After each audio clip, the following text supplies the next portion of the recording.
Good morning. Nice to see that Jack is actually one of those things that you'll get your ass out of bed for. How many early risers do we have playing? Okay, you're a single player, right? Now, keeping it easy, please type in your name for me.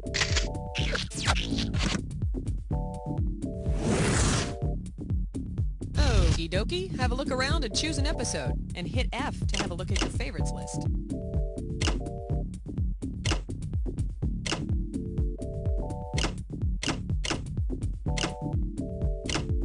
Yeah, don't jump into anything. 30 seconds. Your buzzer is the letter B, as in Big Bertha. 20 seconds. So we're going. Now when a question pops up, you gotta buzz in. Then to pick the answer that you want, just hit that number on the keyboard. Follow me? Easy breezy. Now be careful.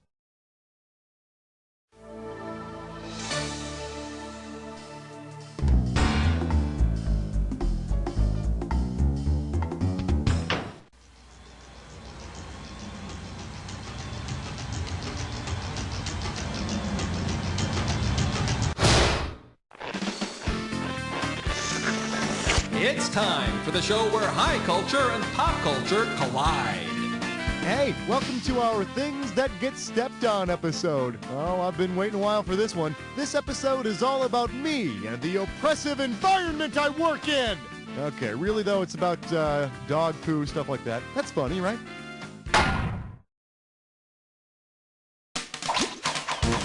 Category, please.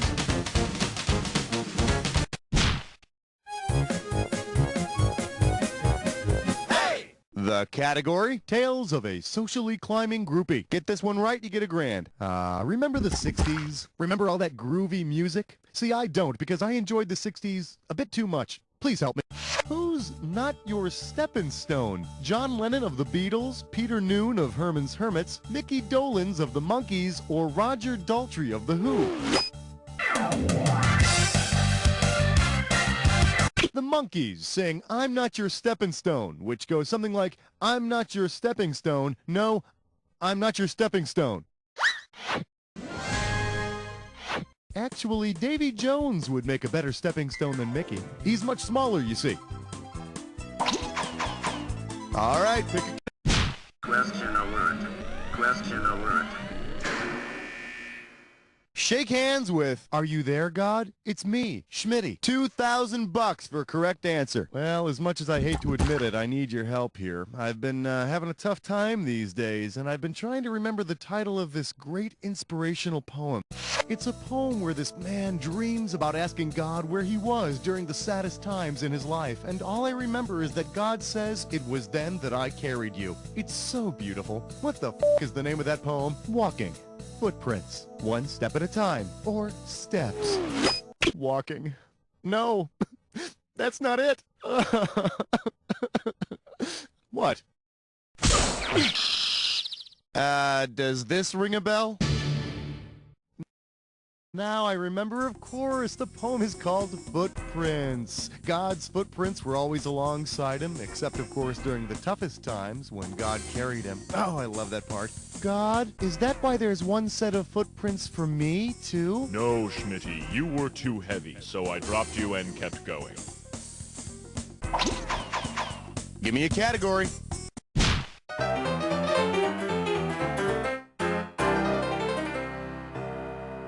For your enjoyment, Hollywood has stars on the sidewalks and in the gutter. You get it right, I'm putting you up $2,000. Put it in gear, because here we go. Because he or she was the first person to get a star on the Walk of Fame, whom has Hollywood been walking all over longer than anyone else? Shelley Winters, Joanne Woodward, Hume Cronin, or Humphrey Bogart? This could be the beginning of a beautiful friendship. If it weren't for you. For the curious, here's the right answer. Woodward's star was the first one placed on the walk in 1960, and in honor of her wonderful work, she's now covered in gum, cigarette butts, and hawkers.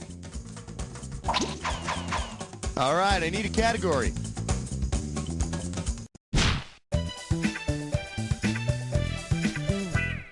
May I introduce The End Justifies the Meanie. $1,000 at stake on this one. You know, one of the keys to this business of comedy, as I like to call it, is to be funny without stepping on too many toes. If I literally step all over someone's toes, which bones might I break? Phalanges, occipitals, carpals, or tarsals? Broken finger and toe bones would be broken phalanges. And if you think about it, that would be kind of funny. Throw me a category. Okay, flesh nut slit slime snore. It's time for a Flip for Dish Mess Fun.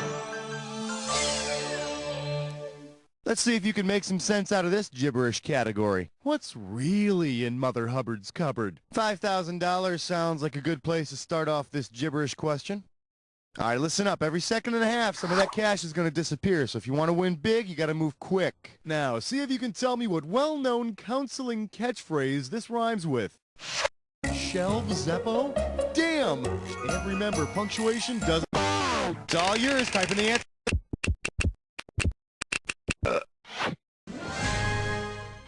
Hi, I'm Schmitty, and I haven't thought about 80s TV shows in 3 weeks. Actually, Mr. Schmitzenstein, it's only been 2.5 weeks. What you talking about, counselor? Time to pick a category.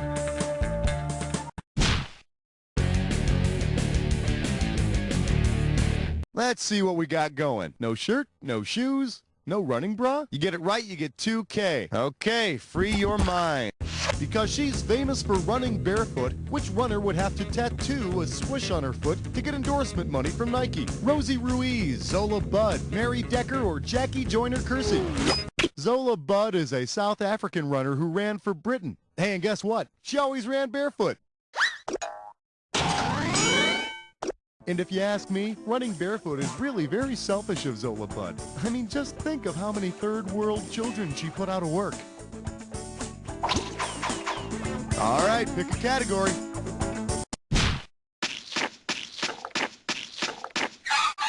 All right, give it up for why does the fat kid always get picked on? How does $2,000 sound? Forward march. If your whipping boy has the same build as whipping cream, how much of his body is composed of fat? 2%, 10.5%, 30%, or 70%? Whipping cream is generally between 30 and 36% fat.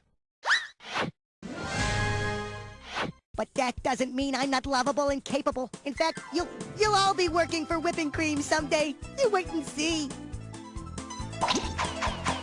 All right.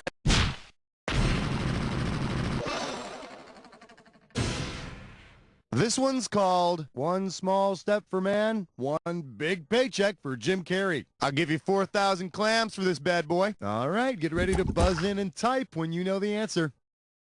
Because he was the first person to take a step on the moon, who might have secretly taught Michael Jackson the moonwalk?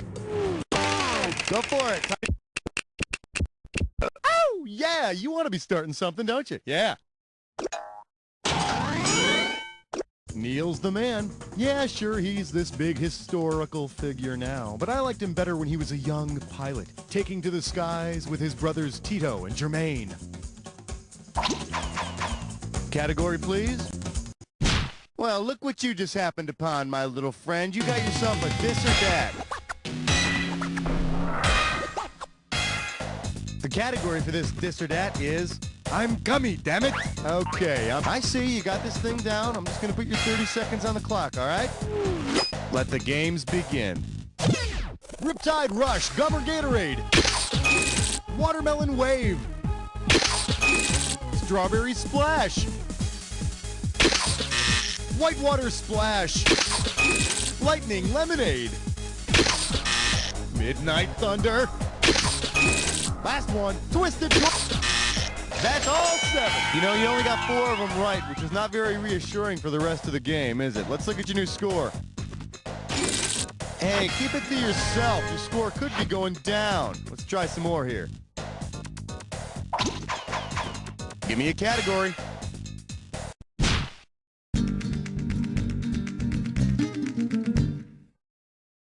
I believe this one is called Somebody Took a Big Dipper on My Front Lawn. How does $4,000 grab you? Hey, do you know that practical joke where you put the dog poo in a brown bag and then set it on fire? And some guy wants to put out the fire, so he steps on it? Say there's a burning bag of poo from the Dog Star on your doorstep. What celestial body should clean your shoes? Sirius, Polaris, Proxima Centauri, or Barnard's Star? The Dog Star is Sirius. Well, at least it wasn't Taurus leaving a bag of poo on your steps. Believe me, you do not want to have to step in a big flaming bag of bull. Time to pick a category.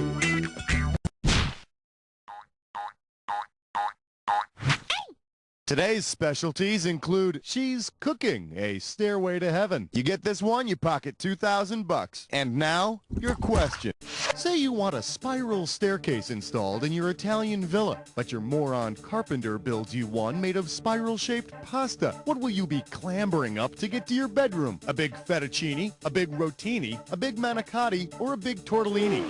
Those spirally pieces of pasta are usually called rotini. You know, I put in one of those pasta stairways once. Yeah, I got hungry, started to snack. I was stuck on the second floor for 3 days. Throw me a category.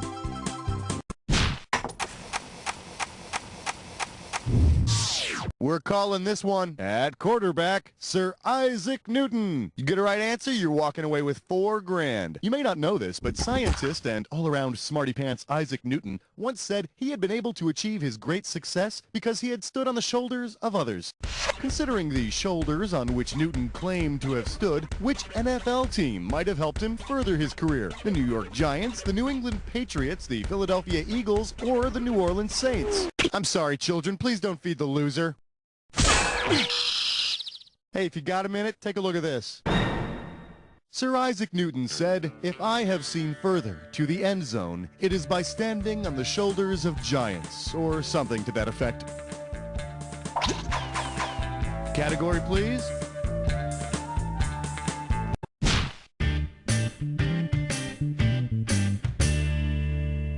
This category is known as Steppin' in Sheep Droppings. $4K coming your way for a right answer. Okay, how about this? Do you remember that copy guy from Saturday Night Live who was always saying, "Making copies"? Yeah, I guess you gotta find some way to amuse yourself when you're at the bottom of the corporate food chain. Anywho, say the copy guy worked at a biomedical company. It could happen. If employees there made genetic copies of Scotland's famous cloned sheep, what would the copy guy say? Printing pollies, cloning collies, stupid dollies, or making mollies. That Scottish sheep who was created in the cloning experiment is named Dolly. Dr. Rama, Dr. Roo, Tupin Dollies, in the lab, in the... Shut up! Give me a category. The category is Sasquatch spotted at local Payless shoe source. I got $2,000, says you don't know this one. Flex those fingers, here it comes. Which shoe would Bigfoot have the hardest time squeezing into? A European size 13, a Japanese size 13, a United Kingdom size 13, or an American size 13? But I thought I could have sworn that. No, please, no. Ah! Well, that'll make an exciting story, won't it? Those Europeans use a little something known as the metric system. Maybe you've heard of it? Anyhow, a size 13 European would be absolutely tiny. Bigfoot no want pumps, hurts Bigfoot. Bigfoot want nice cushiony tennis shoe made in sweatshop. Grr.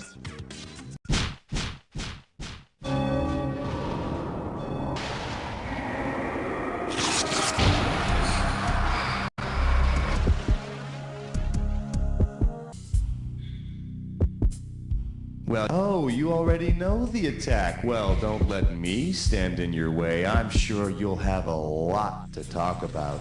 7 ways to step on things. I'd like to dedicate this Jack Attack to all the little people who helped me on my way to the top.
Nicely done, huh? Let's see what you did to your score.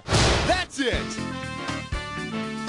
Way to go, my friend. Like I always say, it doesn't matter whether you win or lose as long as you get to play with yourself. Now get the hell away from the computer, will ya? Because You don't know Jack!